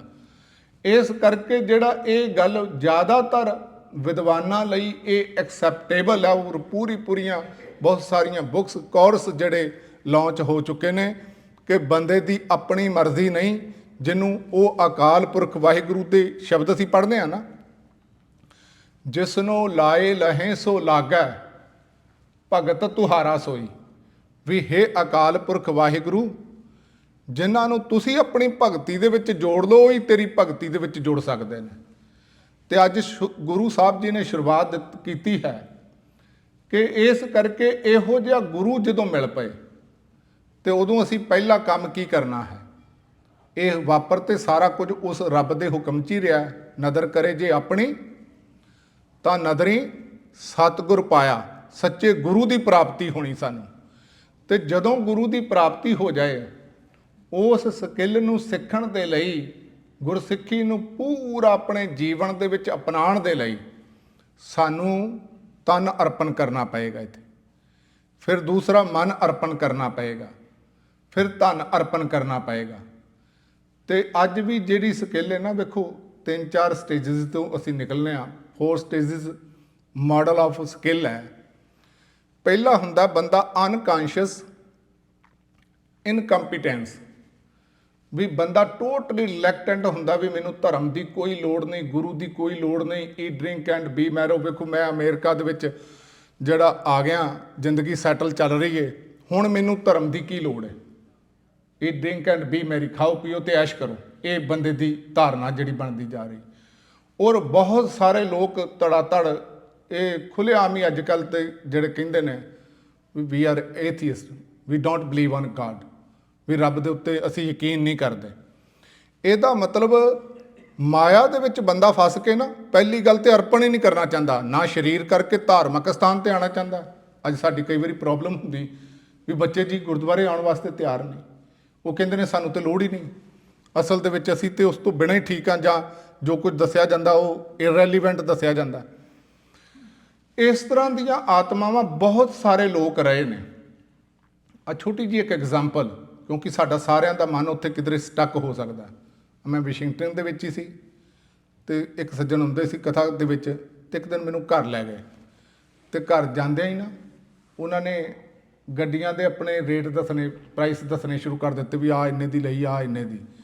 ਫਿਰ ਘਰ ਦੱਸਿਆ ਵੀ ਆਹ ਜਿਹੜਾ ਘਰ ਤੁਹਾਨੂੰ ਪਤਾ ਹੈ ਕਿੰਨੇ ਦਾ ਹੋ ਸਕਦਾ, ਅਤੇ ਉਹ ਦੱਸਦੇ ਗਏ ਜ਼ਮੀਨ ਜਾਇਦਾਦ ਸਾਰਾ ਕੁਝ ਦੱਸਣ ਤੋਂ ਬਾਅਦ ਨਾ 2 ਘੰਟੇ ਤੋਂ ਬਾਅਦ ਕਹਿਣ ਲੱਗੇ, ਬਾਬਾ ਜੀ ਤੁਹਾਨੂੰ ਪਤਾ ਮੈਂ ਕਿਉਂ ਇੱਥੇ ਲੈ ਕੇ ਆਇਆ? ਮੈਂ ਕਿਹਾ ਜੀ ਕਿਉਂ? ਕਹਿੰਦੇ ਤੁਸੀਂ ਰੋਜ਼ ਕਹਿੰਦੇ ਬਾਣੀ ਪੜ੍ਹਿਆ ਕਰੋ, ਅੰਮ੍ਰਿਤ ਛਕ ਲਓ, ਅਤੇ ਅਸਲ ਦੇ ਵਿੱਚ ਸਾਨੂੰ ਬੰਦਗੀ ਕਰਨੀ ਚਾਹੀਦੀ ਹੈ। ਦੱਸ ਮੇਰੇ ਕੋਲ ਇੰਨਾ ਕੁਝ ਹੈਗਾ ਅਤੇ ਮੈਨੂੰ ਭਗਤੀ ਦੀ ਲੋੜ ਹੈਗੀ? ਮਤਲਬ ਇਸ ਤਰ੍ਹਾਂ ਦੀ ਬਲੰਟ ਲੈਂਗੁਏਜ ਵੀ ਮੈਨੂੰ ਲੋੜ ਹੈਗੀ ਸਾਨੂੰ, ਇਹ ਤਾਂ ਤੁਸੀਂ ਕਰੋ ਜਿਹੜੇ ਆ ਕੇ ਗੁਰਦੁਆਰਿਆਂ ਦੇ ਵਿੱਚ ਕੰਮ ਕਰਦੇ, ਤੁਹਾਨੂੰ ਲੋੜ ਹੈ ਭਗਤੀ ਦੀ। ਮੈਨੂੰ ਤਾਂ ਰੱਬ ਨੇ ਉਹ ਸ਼ਬਦ ਤੇ ਵਰਤ ਰਹੇ ਸੀ ਅਤੇ ਕਹਿੰਦੇ ਵੀ ਸਾਰਾ ਕੁਝ ਹੈ। ਇਹਦੇ ਲਈ ਸ਼ਬਦ ਹੈ ਫੂਲ ਪੈਰਾਡਾਈਜ਼। ਇੱਕ ਬੰਦਾ ਆਪਣੀ ਦੁਨੀਆ ਦੇ ਅੰਦਰ ਹੈ ਅਤੇ ਮੂਰਖਤਾ ਪੂਰੀ ਵਿਵਹਾਰ ਕਰ ਰਿਹਾ ਦੁਨੀ ਚੰਦ ਦੇ ਤਰ੍ਹਾਂ। ਉਹ ਕਹਿ ਰਿਹਾ ਮੇਰੇ ਘਰ ਦੇ ਉੱਤੇ ਇੰਨੇ ਝੰਡੇ ਲੱਗੇ ਹੋਏ ਨੇ, ਇੰਨਾ ਕਰੋੜਾਂ ਰੁਪਇਆ ਹੈ, ਅਤੇ ਮੈਨੂੰ ਕੋਈ ਜਿਹੜੀ ਧਰਮ ਦੀ, ਇਹਦਾ ਮਤਲਬ ਹੈ ਅਸਲ ਦੇ ਵਿੱਚ ਅਨਕਾਨਸ਼ੀਅਸ ਇਨਕੰਪੀਟੈਂਸ। ਵੀ ਉਹ ਬੰਦੇ ਨੂੰ ਇਸ ਗੱਲ ਦਾ ਵੀ ਨਹੀਂ ਪਤਾ ਵੀ ਇਹਦੀ ਇੰਪੋਰਟੈਂਸ ਵੀ ਹੈਗੀ ਗੁਰੂ ਦੀ, ਵੀ ਬਾਣੀ ਪੜ੍ਹਨ ਦਾ ਜਾਂ ਨਾਮ ਜਪਣ ਦਾ ਕੋਈ ਜੀਵਨ ਦੇ ਵਿੱਚ ਇਹਦੀ ਵੈਲਿਊ ਹੈ ਜਾਂ ਨਹੀਂ। ਬਿਲਕੁਲ ਰਿਲੈਕਟੈਂਟ ਹੈ, ਕੋਈ ਇੱਛਾ ਧਰਮ ਦੀ ਪੈਦਾ ਨਹੀਂ ਹੋ ਰਹੀ। ਦੂਸਰੀ ਅਵਸਥਾ ਆਉਂਦੀ, ਜਿਵੇਂ ਐਗਜ਼ਾਮਪਲ ਫਿਰ ਤੁਹਾਡੇ ਸਾਹਮਣੇ ਦੇ ਰਿਹਾ ਜਿਹੜੀ ਜੀਵਨ ਦੇ ਨਾਲ ਰਿਲੇਟਡ ਹੈ। ਜਿਵੇਂ ਕਾਰ ਸਿੱਖਣ ਦੇ ਲਈ ਪਹਿਲਾਂ ਬੰਦਾ ਕਹੇ ਮੈਨੂੰ ਤਾਂ ਲੋੜ ਹੀ ਨਹੀਂ, ਵੀ ਮੈਂ ਕਿਉਂ ਸਿੱਖਾਂ। ਅਤੇ ਦੂਸਰੀ ਅਵਸਥਾ ਹੁੰਦੀ ਜਦੋਂ ਕਾਨਸ਼ੀਅਸ ਇਨਕੰਪੀਟੈਂਸ ਹੁੰਦਾ, ਬੰਦਾ ਥੋੜ੍ਹਾ ਜਿਹਾ ਆਉਣਾ ਸ਼ੁਰੂ ਕਰਦਾ, ਕਿਸੇ ਸਪੈਸੀਫਿਕ ਏਰੀਆ ਦੀ ਨੌਲੇਜ ਲੈਂਦਾ। ਮੰਨ ਲਓ ਤੁਸੀਂ ਡਰਾਈਵ ਕਰਨੀ ਸਿੱਖੀ ਅਤੇ ਤੁਹਾਨੂੰ ਲੱਗਾ ਵੀ ਮੈਂ ਰੋਂਗ ਡਰਾਈਵ ਕਰ ਰਿਹਾ, ਪਰ ਉਦੋਂ ਥੋੜ੍ਹੀ ਜਿਹੀ ਚੇਤਨਾ ਆਈ ਵੀ ਨਹੀਂ ਅਸਲ ਦੇ ਵਿੱਚ ਮੈਨੂੰ ਸਹੀ ਕਰਨੀ ਚਾਹੀਦੀ ਹੈ, ਅਤੇ ਦੂਜਾ ਚਾਅ ਪੈਦਾ ਹੋ ਗਿਆ ਸਿੱਖਣ ਦਾ। ਪਹਿਲੀ ਅਵਸਥਾ ਤੇ ਆਂਦੀ ਮਾਇਆ ਧਾਰੀ ਅਤ ਅੰਨਾ ਬੋਲਾ, ਵੀ ਬਿਲਕੁਲ ਅੰਨਾ ਤੇ ਬੋਲਾ, ਨਾ ਤਨ ਅਰਪਣ ਕਰਨ ਲਈ ਤਿਆਰ ਹੈ, ਨਾ ਮਨ ਅਰਪਣ ਕਰਨ ਲਈ ਤਿਆਰ ਹੈ, ਨਾ ਧਨ ਅਰਪਣ ਕਰਨ ਲਈ ਤਿਆਰ ਹੈ, ਅਤੇ ਧਰਮ ਤੋਂ ਬਿਲਕੁਲ ਮੁਨਕਰ ਹੈ, ਰੱਬ ਦੀ ਕੋਈ ਪਰਵਾਹ ਨਹੀਂ ਕਰਦਾ। ਅਤੇ ਗੁਰੂ ਸਾਹਿਬ ਜੀ ਉਹਦੇ ਲਈ ਕਹਿੰਦੇ ਨੇ ਨਿਰਭਉ ਹੋਇਓ ਭਇਓ ਨਿਹੰਗਾ, ਚੀਤ ਨ ਆਇਓ ਕਰਤਾ ਸੰਗਾ। ਨਿਹੰਗਾ ਦਾ ਮਤਲਬ ਹੈ ਵੀ ਇਹ ਰੱਬ ਤੋਂ ਡਰ ਤੋਂ ਰਹਿਤ ਹੋ ਗਿਆ, ਅਤੇ ਭੈ ਬਿਨ ਭਗਤ ਨਾ ਹੋ ਬਈ, ਭੈ ਤੋਂ ਬਿਨਾਂ ਤਾਂ ਭਗਤੀ ਹੋਣੀ ਨਹੀਂ, ਅਤੇ ਰੱਬ ਤੋਂ ਹੀ ਡਰਨ ਲਈ ਤਿਆਰ ਨਹੀਂ ਹੈ। ਅਤੇ ਚੀਤ ਨਾ ਆਇਓ ਕਰਤਾ ਸੰਗਾ, ਇਹਨੂੰ ਰੱਬ ਚੇਤੇ ਹੀ ਨਹੀਂ ਆਉਂਦਾ ਵੀ ਉਹ ਵੀ ਉਹਦੀ ਵੀ ਇੰਪੋਰਟੈਂਸ ਹੈਗੀ ਏ, ਅਤੇ ਉਹ ਮੇਰੇ ਨਾਲ ਹੈ। ਦੂਸਰੀ ਅਵਸਥਾ ਆਈ ਜਦੋਂ ਥੋੜ੍ਹਾ ਜਿਹਾ ਕੁਝ ਸਿੱਖਿਆ, ਸੁਣ ਨਾਮ ਤੁਮਾਰਾ ਪ੍ਰੀਤਮ ਪ੍ਰਭ ਭੇਖਣ ਕੋ ਚਾਓ, ਸੁਣਿਆ ਬਾਣੀ ਦਾ ਰਸ ਆਇਆ, ਪਤਾ ਲੱਗਾ ਵੀ ਅਸਲ ਦੇ ਵਿੱਚ ਗੁਰੂ ਸਾਹਿਬ ਨੇ ਬੜਾ ਮਹਾਨ ਜੀਵਨ ਜੀਵਿਆ। ਜਿਹੜੀ ਮੈਂ ਪਹਿਲਾਂ ਸ਼ਰਾਬੀਆਂ ਕਬਾਬੀਆਂ ਦੀ ਸੰਗਤ ਦੇ ਵਿੱਚ ਜੀਵਨ ਬਤੀਤ ਕਰਦਾ ਸੀ, ਅਤੇ ਸ਼ੋਇੰਗ ਆਫ ਬਹੁਤ ਸਾਰੇ ਲੋਕ ਮਿਲੇ ਜਿਹੜੇ ਗੁਰਬਾਣੀ ਨਾਲ ਜੀਵਨ ਜਦੋਂ ਬਦਲਦਾ ਹੈ ਨਾ, ਉਹ ਕਹਿੰਦੇ ਨੇ ਜ਼ਿੰਦਗੀ ਜਿਉਣ ਦਾ ਆਨੰਦ ਹੀ ਹੁਣ ਆਇਆ। ਅਸਲ ਦੇ ਵਿੱਚ ਪਹਿਲਾਂ ਤਾਂ ਪਤਾ ਹੀ ਨਹੀਂ ਸੀ, ਅਸੀਂ ਆਪਣੀ ਜ਼ਿੰਦਗੀ ਵਿਅਰਥ ਗਵਾ ਰਹੇ ਸੀ, ਇੱਧਰ ਉੱਧਰ ਦੀਆਂ ਗੱਲਾਂ ਦੇ ਵਿੱਚ ਸਮਾਂ ਬੰਦਾ ਗਵਾ ਦਿੰਦਾ ਸੀ, ਪਰ ਬਾਣੀ ਪੜ੍ਹ ਕੇ ਬਾਣੀ ਤੋਂ ਸਿੱਖਿਆ ਲੈਣ ਲਈ ਤਿਆਰ ਹੀ ਨਹੀਂ ਸੀ। ਅਤੇ ਇਸ ਕਰਕੇ ਦੂਸਰੀ ਅਵਸਥਾ ਭਾਵੇਂ ਨੌਲੇਜ ਪੂਰੀ ਨਹੀਂ ਆਈ, ਪਰ ਥੋੜ੍ਹੀ ਜਿਹੀ, ਜਿਵੇਂ ਕਾਰ ਡਰਾਈਵ ਕਰਦਿਆਂ ਹੋਇਆਂ 5-7-10 ਦਿਨ ਲੰਘਣ, ਅਤੇ ਬੰਦੇ ਦੇ ਅੰਦਰ ਇੱਕ ਫਰਸਟ੍ਰੇਸ਼ਨ ਪੈਦਾ ਹੁੰਦੀ ਵੀ ਨਹੀਂ ਮੈਂ ਹੋਰ ਸਕਿੱਲਫੁਲ ਹੋਣਾ, ਹੋਰ ਜਿਹੜਾ ਜ਼ਿਆਦਾ ਕੁਝ ਸਿੱਖਣਾ। ਸੇਮ ਧਰਮ ਦੀ ਦੁਨੀਆ ਦੇ ਵਿੱਚ ਵੀ ਜਦੋਂ ਬੰਦਾ ਆਂਦਾ ਤੇ ਧਰਮ ਦੀ ਇੰਪੋਰਟੈਂਸ ਸਮਝ ਲੈਂਦਾ, ਉਦੋਂ ਬੰਦਾ ਕਹਿੰਦਾ ਨਹੀਂ ਹੁਣ ਮੈਨੂੰ ਬਾਣੀ ਪੜ੍ਹਨ ਦੀ ਲੋੜ ਹੈ, ਹੁਣ ਮੈਂ ਇਹਦੇ ਲਈ ਟਾਈਮ ਕੱਢਣਾ ਹੈ ਰੋਜ਼ਾਨਾ। ਇਹ ਦੂਸਰੀ ਅਵਸਥਾ ਆਉਂਦੀ ਹੈ। ਤੀਸਰੀ ਅਵਸਥਾ ਆਉਂਦੀ ਕੌਨਸ਼ੀਅਸ ਕੰਪੀਟੈਂਸ, ਵੀ ਜਦੋਂ ਬੰਦਾ ਚੇਤਨਾ ਵੀ ਉਹਨੂੰ ਹੁੰਦੀ ਹੈ, ਗਿਆਨ ਕਾਫੀ ਚੰਗਾ ਲੈਵਲ ਦਾ ਹੁੰਦਾ ਤੇ ਬੰਦਾ ਉਹਦੇ ਲਈ ਸક્ષਮ ਵੀ ਹੁੰਦਾ। ਜਿਵੇਂ ਪਹਿਲੀ ਅਵਸਥਾ ਤੇ ਬੰਦਾ ਕਹਿੰਦਾ ਵੀ, ਜਿਵੇਂ ਛੋਟੀ ਜਿਹੀ ਐਗਜ਼ਾਮਪਲ ਵੀ ਨਸ਼ੇ ਕਰ ਰਿਹਾ, ਮੰਨ ਲਓ ਬੰਦਾ ਕਹਿੰਦਾ ਮੈਨੂੰ ਤਾਂ ਪਤਾ ਹੀ ਨਹੀਂ ਵੀ ਨਸ਼ਾ ਕਰਨਾ ਬੁਰੀ ਗੱਲ ਹੁੰਦੀ। ਗੁਰਬਾਣੀ ਪੜ੍ਹੀ ਤੇ ਉਹਨੇ ਉਧਰ ਨੂੰ ਵਧਣਾ ਸ਼ੁਰੂ ਕਰਤਾ, ਆਪਣੀ ਹੈਬਿਟ ਤੇ ਕੰਮ ਕੀਤਾ। ਜਦੋਂ ਸੁਚੇਤ ਰਹਿੰਦਾ ਉਦੋਂ ਬੰਦਾ ਝੂਠ ਨਹੀਂ ਬੋਲਦਾ, ਉਦੋਂ ਨਸ਼ਾ ਨਹੀਂ ਕਰਦਾ। ਤੇ ਜਦੋਂ ਫਿਰ ਕਿਧਰੇ ਭੁੱਲ ਜਾਂਦਾ, ਆਪਣੇ ਵਹਿਣ 'ਚ ਵੱਖਰੀ ਦੁਨੀਆ 'ਚ ਜਾਂਦਾ, ਬੰਦਾ ਕਹਿੰਦਾ ਵੇਖੋ ਜੀ ਹੁਣ ਮੇਰੇ ਕੋਲ ਗਲਤੀ ਹੋ ਗਈ। ਕਈ ਵਾਰੀ ਗੁਰਦੁਆਰੇ ਅਸੀਂ ਬਿਲਕੁਲ ਠੀਕ ਹੁੰਦੇ ਹਾਂ ਵੀ ਧਰਮ ਦੇ ਮੁਤਾਬਕ ਚੱਲਣਾ ਬੰਦਾ ਚਾਹੁੰਦਾ, ਪਰ ਬਾਹਰ ਜਾ ਕੇ ਫਿਰ ਭੁੱਲ ਜਾਂਦਾ। ਤੇ ਉਹਦਾ ਕਾਰਨ ਕੀ ਹੁੰਦਾ ਹੈ? ਇੱਥੇ ਆ ਕੇ ਬਾਬਾ ਕਬੀਰ ਜੀ ਕਹਿੰਦੇ ਨੇ, ਜਦੋਂ ਅਸੀਂ ਆਪਣੀ ਪਰਸਨੈਲਿਟੀ ਤੇ ਕੰਮ ਕਰਨਾ ਹੈ, ਉਹ ਕਹਿੰਦੇ ਨੇ ਕਬੀਰ ਕੇਸ਼ੋ ਕੇਸ਼ੋ ਕੁਕੀਆ ਨਾ ਸੋਈਆ ਆਸਾਰ, ਰਾਤ ਦਿਵਸ ਕੇ ਕੂਕਣਾ ਕਬੋਂ ਕੇ ਸੁਣੇ ਪੁਕਾਰ। ਜਦੋਂ ਡਰਾਈਵਰ ਬੰਦਾ ਲਾਇਸੈਂਸ ਲੈ ਕੇ ਸੜਕ ਤੇ ਚੜ੍ਹਦਾ ਨਾ, ਤੇ ਪੁਰਾਣਿਆਂ ਨਾਲੋਂ ਬਹੁਤ ਜ਼ਿਆਦਾ ਉਹਨੂੰ ਸੁਚੇਤ ਰਹਿਣਾ ਪੈਂਦਾ, ਕੌਨਸ਼ੀਅਸ ਰਹਿਣਾ ਪੈਂਦਾ ਵੀ ਕਿਧਰ ਗੱਡੀ ਵੱਜ ਨਾ ਜਾਏ। ਤੇ ਚੌਥੀ ਅਵਸਥਾ ਆਉਂਦੀ ਅਨਕੌਨਸ਼ੀਅਸ ਤੇ ਕੰਪੀਟੈਂਸ, ਵੀ ਬੰਦਾ ਅਚੇਤ ਹੁੰਦਾ, ਡਰਾਈਵਿੰਗ ਕਰਦਾ, ਗੱਲਾਂ ਬਾਤਾਂ ਕਰਦਾ, ਪਰ ਉੱਥੇ ਗਲਤੀ ਨਹੀਂ ਹੁੰਦੀ ਕਿਉਂਕਿ ਉਦੋਂ ਐਕਸਪਰਟ ਹੋ ਚੁੱਕਾ, ਸਰੀਰ ਦੇ ਸਾਰੇ ਸੈਲਸ ਦੀ ਮੈਮਰੀ ਬਣ ਚੁੱਕੀ ਹੈ। ਇਸੇ ਤਰ੍ਹਾਂ ਧਰਮ ਦੀ ਚੌਥੀ ਜਿਹੜੀ ਸਟੇਜ ਆਉਂਦੀ ਹੈ, ਉਦੋਂ ਬੰਦਾ ਧਰਮ ਨੂੰ ਇੰਨਾ ਆਪਣਾ ਆਪਾ ਸਮਰਪਿਤ ਕਰ ਚੁੱਕਾ ਹੁੰਦਾ ਵੀ ਭਗਤਾਂ ਕੋਲੋਂ ਭੁੱਲ ਕੇ ਵੀ ਗਲਤੀ ਨਹੀਂ ਹੁੰਦੀ। ਉੱਥੇ ਜਾ ਕੇ ਉੱਥੇ ਭਗਤ ਜਿਹੜਾ ਪਰਫੈਕਟ ਹੋ ਜਾਂਦਾ, ਜਿੱਥੇ ਜਾ ਕੇ ਕਛੂ ਨਾ ਥੋੜਾ ਹਰ ਭਗਤਨ ਕੋ, ਰੱਬ ਦੇ ਭਗਤਾਂ ਨੂੰ ਕਿਸੇ ਗੱਲ ਦੀ ਥੋੜ ਨਹੀਂ ਹੁੰਦੀ। ਇੱਥੇ ਅਸੀਂ ਕਈ ਵਾਰੀ ਨਾ ਦੁਨਿਆਵੀ ਚੀਜ਼ਾਂ ਦੀ ਥੋੜ ਦੀ ਗੱਲ ਕਰ ਲੈਂਦੇ ਹਾਂ, ਪਰ ਦੁਨਿਆਵੀ ਤੇ ਗੁਰੂ ਗੋਬਿੰਦ ਸਿੰਘ ਜੀ ਨੂੰ ਮਾਛੀਵਾੜੇ ਦੇ ਜੰਗਲਾਂ ਦੇ ਵਿੱਚ ਜਾਣਾ ਪਿਆ। ਕਈ ਵਾਰੀ ਸਾਹਿਬਜ਼ਾਦਿਆਂ ਦੇ ਬਾਰੇ ਵੀ ਅਸੀਂ ਪੜ੍ਹਦੇ ਹਾਂ ਵੀ ਕਈ ਦਿਨ ਰੋਟੀ ਜਿਹੜੀ ਉਹਨਾਂ ਨੂੰ ਨਹੀਂ ਜਿਹੜੀ ਮਿਲੀ। ਇਸੇ ਤਰ੍ਹਾਂ ਬਾਬਾ ਕਬੀਰ ਜੀ ਦੇ ਜੀਵਨ ਦੇ ਵਿੱਚ, ਹੋਰ ਭਗਤਾਂ ਦੇ ਜੀਵਨ ਦੇ ਵਿੱਚ ਗਰੀਬੀ ਹੋ ਸਕਦੀ ਹੈ। ਉੱਥੇ ਜਿਹੜੀ ਗੱਲ ਹੈ ਨਾ, ਭਗਤਾਂ ਦੇ ਜੀਵਨ 'ਚ ਕਾਮ, ਕ੍ਰੋਧ, ਲੋਭ, ਮੋਹ, ਹੰਕਾਰ, ਈਰਖਾ, ਦਵੈਸ਼ ਵਾਲੀਆਂ ਜਿਹੜੇ ਸਾਡੇ ਜੀਵਨ ਦੇ ਵਿੱਚ ਕਮੀਆਂ ਨਾ, ਉਹ ਨਹੀਂ ਭਗਤਾਂ ਦੇ ਜੀਵਨ 'ਚ ਕਮੀਆਂ ਹੁੰਦੀਆਂ। ਕਛੂ ਨਾ ਥੋੜਾ ਹਰ ਭਗਤਨ ਕੋ, ਬਾਕੀ ਤੇ ਰਜ਼ਾ ਦੇ ਵਿੱਚ, ਜੇ ਭੁੱਖ ਦੇ ਤਾਂ ਇਤ ਹੀ ਰਾਜਾਂ, ਦੁੱਖ ਵਿੱਚ ਸੁਖ ਮਨਾਈ, ਭੁੱਖ ਦੇ ਵਿੱਚ ਵੀ ਉਹ ਰਜ਼ਾ ਦੇ ਵਿੱਚ ਰਹਿੰਦਾ। ਅਸਲ ਦੇ ਵਿੱਚ ਉਹ ਜਿਹੜੀ ਅਵਸਥਾ, ਇੱਥੇ ਇੱਕ ਹੋਰ ਗੱਲ ਵਾਪਰਦੀ। ਇੱਕ ਤੇ ਉਹਨਾਂ ਦੇ ਕਰੈਕਟਰ ਦੇ ਵਿੱਚ ਕਮੀ ਨਹੀਂ ਹੁੰਦੀ, ਦੂਸਰੀ ਜਿਹੜੇ ਉਹ ਕੰਮ ਕਰਦੇ ਨੇ ਨਾ, ਜਿੰਨੀ ਉਹਨਾਂ ਕੋਲ એનર્ਜੀ ਹੁੰਦੀ ਹੈ, ਉਹਨਾਂ ਦੇ ਕੰਮਾਂ ਦੇ ਵਿੱਚ ਵੀ ਕੋਈ ਘਾਟ ਨਹੀਂ ਹੁੰਦੀ। ਤੁਸੀਂ ਜਿੰਨਾ ਮਰਜ਼ੀ ਲਿਟਰੇਚਰ ਪੜ੍ਹੋ, ਕਦੀ ਨਹੀਂ ਪੜ੍ਹੋਗੇ ਵੀ ਗੁਰੂ ਨਾਨਕ ਸਾਹਿਬ ਜੀ ਇਸ ਥਾਂ ਤੇ ਆਹ ਫੈਸਲਾ ਨਾ ਲੈਂਦੇ ਤੇ ਇਹ ਲੈ ਲੈਂਦੇ ਤੇ ਜ਼ਿਆਦਾ ਵਧੀਆ ਰਿਜ਼ਲਟ ਨਿਕਲਣਾ ਸੀ। ਕਦੀ ਨਹੀਂ ਅਸੀਂ ਪੜਾਂਗੇ, ਕਿਉਂਕਿ ਭੁੱਲਣ ਅੰਦਰ ਸਭ ਕੋ ਅਭੁੱਲ ਗੁਰੂ ਕਰਤਾਰ, ਕਿਉਂਕਿ ਉਹਨਾਂ ਦੇ ਵਿੱਚ ਭੁੱਲਣ ਦੀ ਗੁੰਜਾਇਸ਼ ਹੁੰਦੀ ਨਹੀਂ, ਉਹ ਪਰਫੈਕਟ ਸ਼ਖਸੀਅਤਾਂ ਹੁੰਦੀਆਂ ਨੇ। ਇਸ ਕਰਕੇ ਉਸ ਅਵਸਥਾ ਤੱਕ ਪਹੁੰਚਣ ਦੇ ਲਈ, ਉਸ ਪਰਫੈਕਸ਼ਨ ਤੱਕ, ਧੰਨ ਗੁਰੂ ਅਰਜਨ ਸਾਹਿਬ ਸੱਚੇ ਪਾਤਸ਼ਾਹ ਸਾਨੂੰ ਕਹਿ ਰਹੇ ਨੇ ਵੀ ਤਨ ਨੂੰ ਤੁਹਾਨੂੰ ਅਰਪਣ ਕਰਨਾ ਪੈਣਾ। ਔਰ ਸੱਚ ਹੈ, ਜਿਨ੍ਹਾਂ ਨੂੰ ਬਾਣੀ ਪੜ੍ਹਨ ਦੀ ਆਦਤ ਨਹੀਂ ਨਾ, ਅੱਜ ਅਸੀਂ ਕਹਿੰਦੇ ਹਾਂ ਵੀ ਸਾਡਾ ਮਨ ਨਹੀਂ ਲੱਗਦਾ, ਉਹ ਤਾਂ ਹੀ ਨਹੀਂ ਲੱਗਦਾ ਕਿਉਂਕਿ ਤਨ ਦੇ ਨਾਲ ਅਸੀਂ ਟੀਵੀ ਦੇ ਉੱਤੇ ਬਹੁਤ ਸਮਾਂ ਦਿੱਤਾ ਹੈ।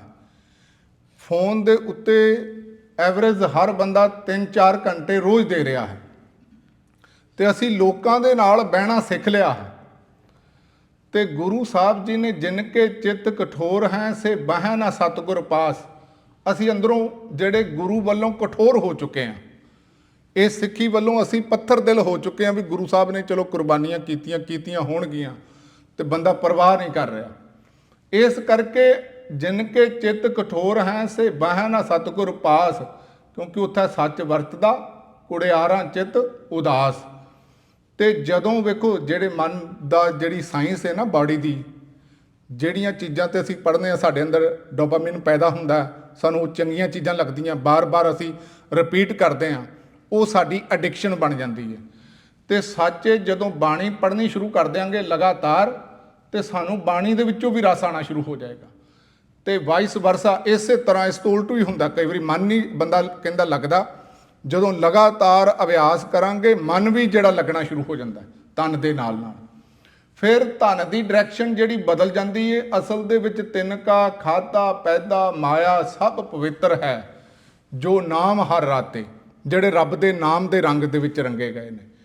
ਇਸ ਕਰਕੇ ਅੱਜ ਦੇ ਸ਼ਬਦ ਦੇ ਅੰਦਰ ਧੰਨ ਗੁਰੂ ਅਰਜਨ ਸਾਹਿਬ ਸੱਚੀ ਸਰਕਾਰ ਸਾਨੂੰ ਤਨ ਅਰਪਣ ਕਰਨ ਲਈ ਕਹਿੰਦੇ ਨੇ। ਅੱਜ ਜੇ ਅਸੀਂ ਅਰਪਣ ਕਰਨਾ ਹੋਵੇ ਨਾ, ਅਸੀਂ ਕਿਵੇਂ ਕਰਨਾ ਹੈ? ਪਹਿਲਾਂ ਤਾਂ ਸਾਨੂੰ ਕੱਢ ਕੇ ਟਾਈਮ ਰੋਜ਼ਾਨਾ ਗੁਰਬਾਣੀ ਨੂੰ ਸਮਝਣ ਦੀ ਆਦਤ ਪਾਉਣੀ ਚਾਹੀਦੀ। ਇਹ ਸਾਨੂੰ ਕੁਝ ਸਮਾਂ, ਘੱਟੋ ਘੱਟ ਅੱਧਾ ਪੌਣਾ ਘੰਟਾ ਐਵਰੀ ਡੇ ਗੁਰੂ ਗ੍ਰੰਥ ਸਾਹਿਬ ਦੀ ਬਾਣੀ ਨੂੰ ਸਮਝਣਾ ਚਾਹੀਦਾ ਹੈ।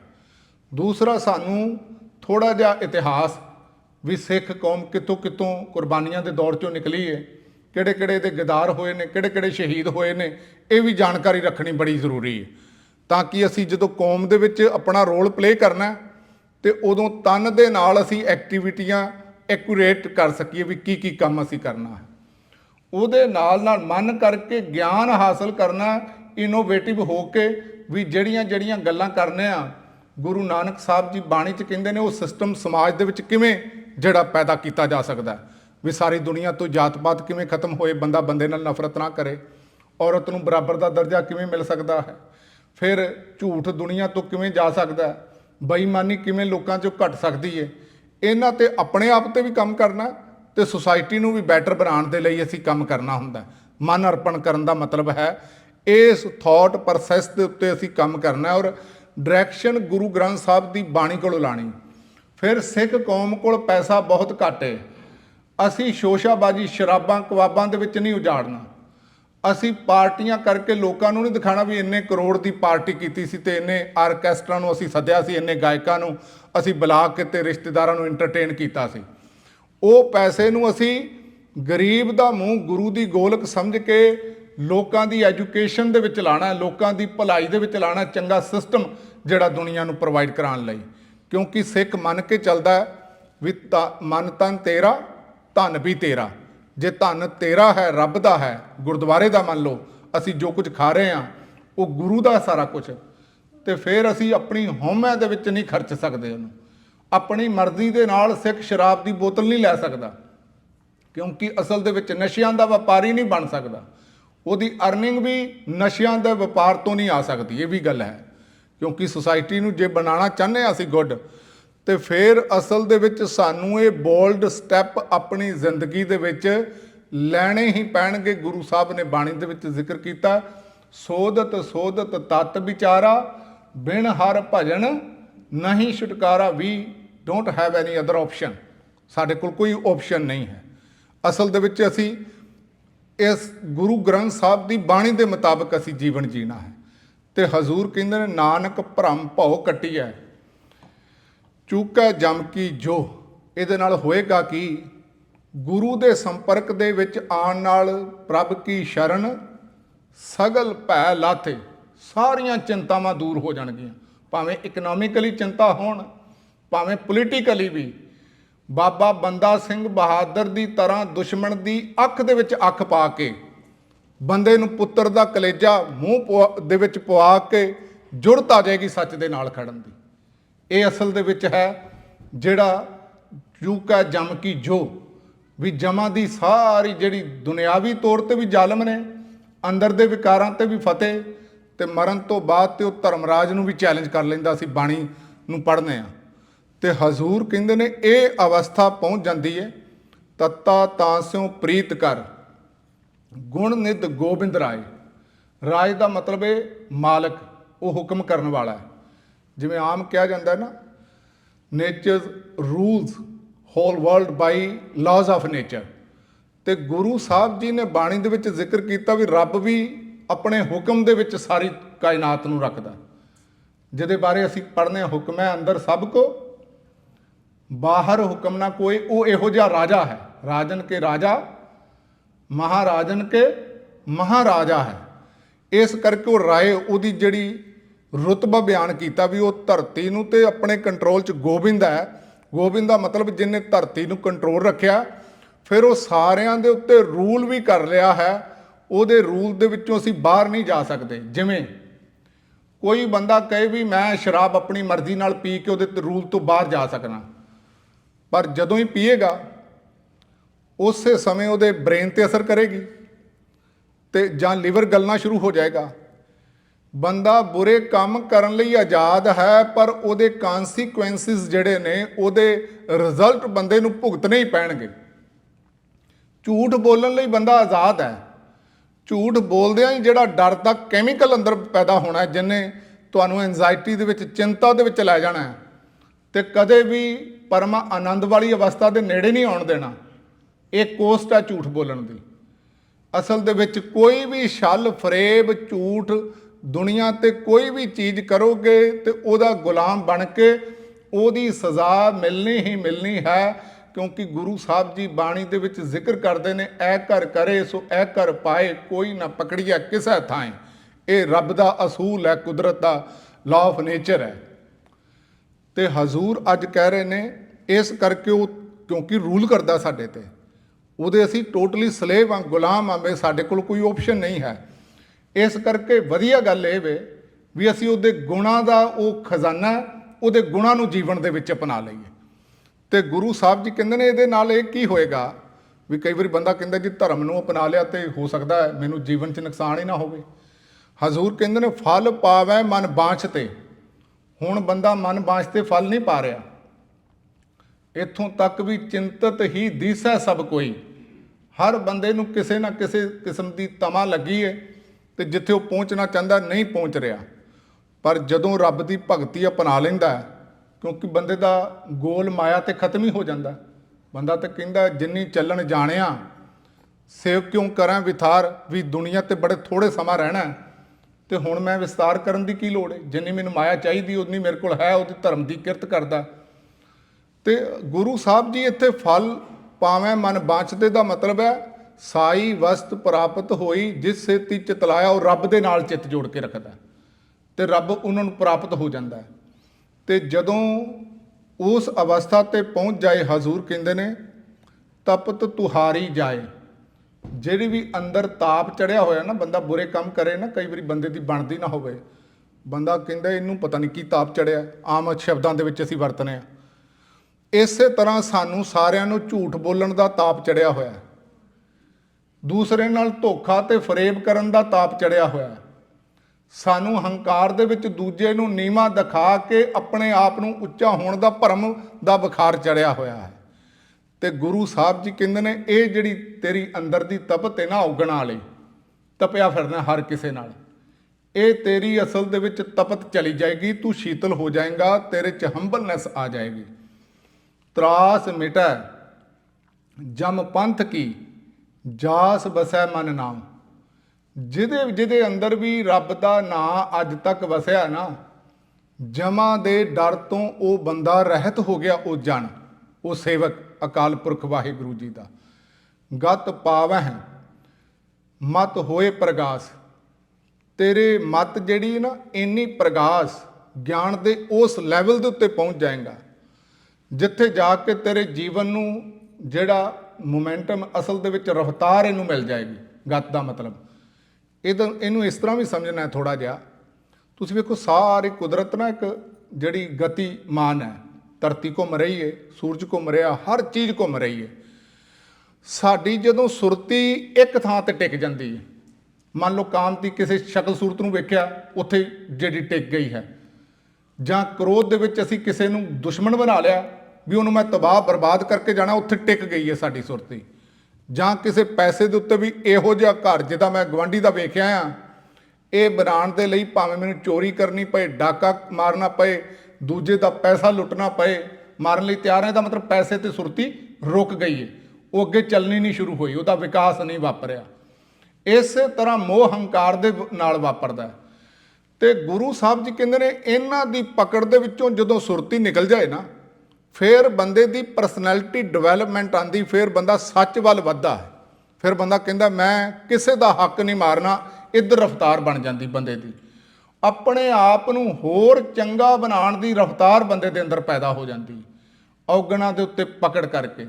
ਤੇ ਗੁਰੂ ਸਾਹਿਬ ਜੀ ਕਹਿੰਦੇ ਨੇ ਫਿਰ ਤੇਰੇ ਜੀਵਨ 'ਚ ਰਫਤਾਰ ਮਿਲ ਜਾਏਗੀ। ਹੁਣ ਰਫਤਾਰ ਨਹੀਂ ਹੈ, ਰਫਤਾਰ ਨਹੀਂ। ਇਸ ਕਰਕੇ ਪਤਾ ਕੀ ਹੁੰਦਾ ਹੈ, ਕਈ ਵਾਰੀ ਅਸੀਂ ਸਾਰੀ ਜ਼ਿੰਦਗੀ ਬਾਣੀ ਪੜ੍ਹਦੇ ਰਹਿੰਦੇ ਹਾਂ। ਜਿਵੇਂ ਮਸਕੀਨ ਜੀ ਇੱਕ ਗੱਲ ਕਹਿੰਦੇ ਹੁੰਦੇ ਸਨ ਵੀ ਕਈ ਵਾਰੀ 70 ਸਾਲ ਦੇ ਬਜ਼ੁਰਗ ਮੈਨੂੰ ਪੁੱਛਦੇ ਨੇ ਵੀ ਮਸਕੀਨ ਜੀ ਨਾਮ ਸਿਮਰਨ ਕਿਵੇਂ ਕਰਨਾ ਚਾਹੀਦਾ, ਤੇ ਕਹਿੰਦੇ ਮੈਂ ਉਹਨਾਂ ਨੂੰ ਜਵਾਬ ਦਿੰਦਾ ਵੀ ਹੁਣ ਤੱਕ ਕੀ ਕਰਦੇ ਰਹੇ ਹੋ ਤੁਸੀਂ।